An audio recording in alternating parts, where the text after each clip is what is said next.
Okay, part 6. I think it's part 6 or 7. I'm gonna go with 6. Probably wrong, but whatever. Um, okay, I gave some interesting facts that most people might not know regarding Bourdain, regarding Cornell, a lot of weird things, and there are many, many more. I didn't even go into half of it. But I can't remember every single thing I've said over 7 years, and every single thing we've seen, because again, there's been so many schemes and lies and too many things to keep track of that aren't good. So I want to jump over to Chester Bennington for a moment, who was a good friend of Chris Cornell and whose death bothers me as well. Pretty much 4 people whose deaths really bother me: Kurt Cobain, Anthony Bourdain, Chris Cornell, and Chester Bennington. So let's jump over for Chester Bennington for a moment. Did you know, again, these are facts revealed by family members, others, according to Chester Bennington's brother-in-law, he posted it all over social media, because he was being attacked on social media by someone closely associated with Chester Bennington's widow. They were targeting him for some reason and saying nasty things about him and making things up about him. This person that was closely associated to Chester's widow. So Chester's brother-in-law had no choice. Again, he either defends himself or he lets this person defame him on social media. So he decided to defend himself. He wasn't looking for fame, fortune, or money in this deal. He was just defending himself against lies, which is his right to do, in my opinion. And I'm glad he did it, because we learned a lot about the reality of Chester Bennington's life. At the end, the final years, the final relationship, the final years. One of his other ex-wives has said things on social media for a while. Then she obviously made a deal with the estate for part of Chester's Lincoln Park royalties to stop talking. They didn't announce it like that. They just announced it as Chester's ex-wife gets part of his Lincoln Park royalties. Chester's widow offers that to Chester's ex-wife from a previous relationship. Chester has a child with that woman, and that woman, who I like, I found the things she said over the years very useful and interesting, and she wasn't just parroting a certain narrative. She was saying some very important things, and so was Chester's sister and brother-in-law, saying things like, definitely foul play. Now, these are people very close to the situation, much closer than any of us, and that's what they're saying online until deals are made. Now, before I get into it, how is it approached legally when these things started coming out? When Chester's brother-in-law and Chester's sister and Chester's ex-wife were saying things on social media, well, cease and desist letters were sent. I believe Chester's ex-wife and the son got one. I believe Chester's brother-in-law and his sister got one, because they're married, of course. So cease and desists were sent out. No one listened to them, though. They kept on talking. And Chester's ex-wife kept on talking until she was offered by Bennington Estate half of Chester Bennington's Lincoln Park royalties. Bennington share, not Lincoln Park share.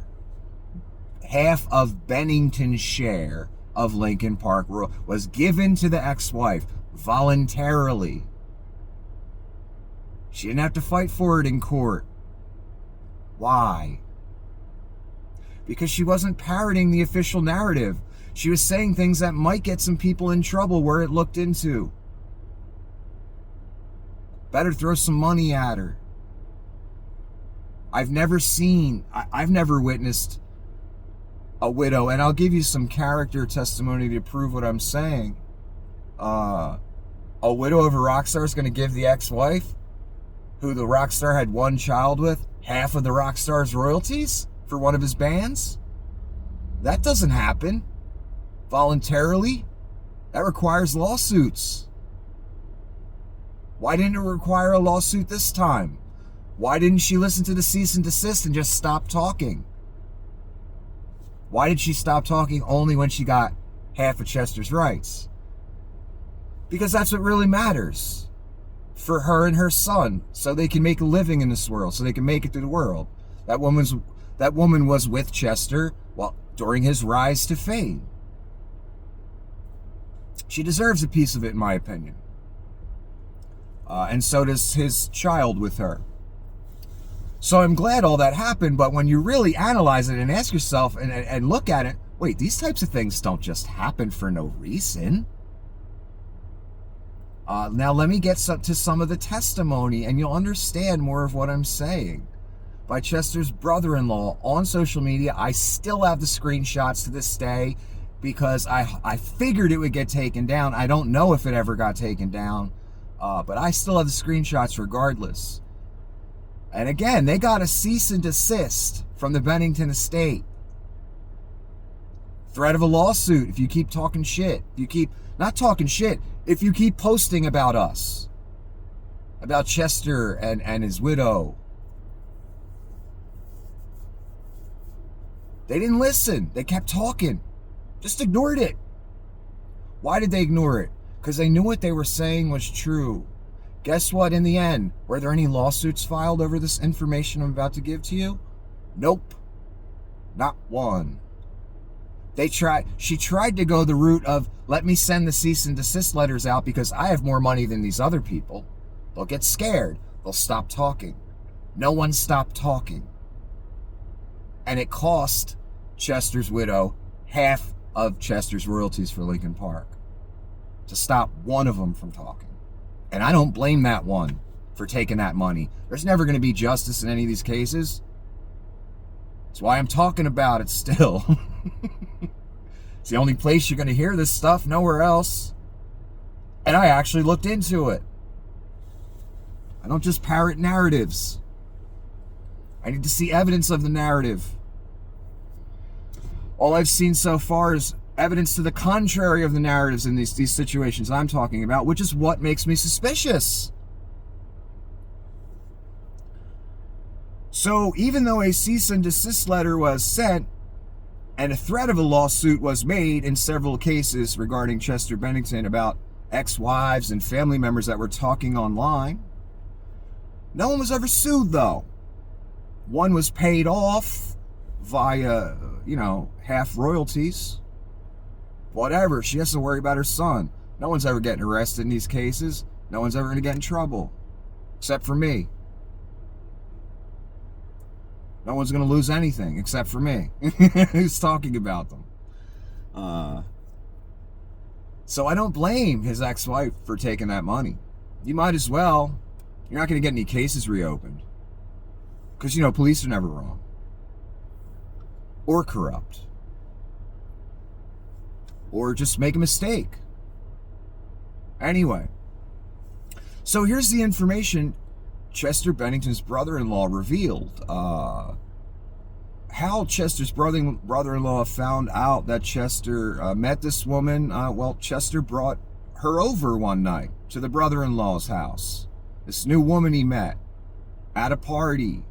Chester relayed all this information to his brother-in-law. That's where his brother-in-law is getting it from while he was alive. Met Talinda at a party.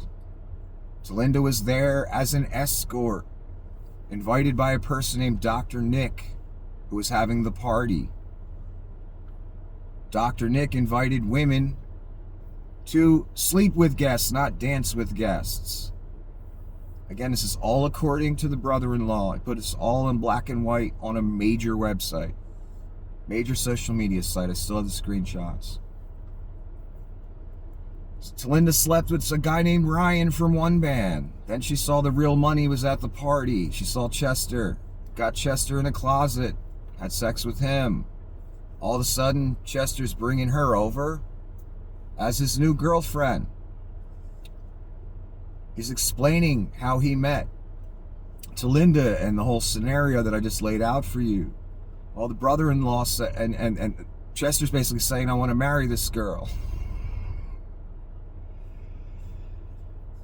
And the brother-in-law basically says, I believe his name is John, if I remember correctly. That brother-in-law basically trying to be words of wisdom here, trying to be, you know, the Moses of the situation and say, dude, yeah, that girl's a professional. What are you doing? I'll support you no matter what you do, but what are you doing? That's a professional. And here's another example of being a professional. Chester brought up the subject of a prenuptial with this person.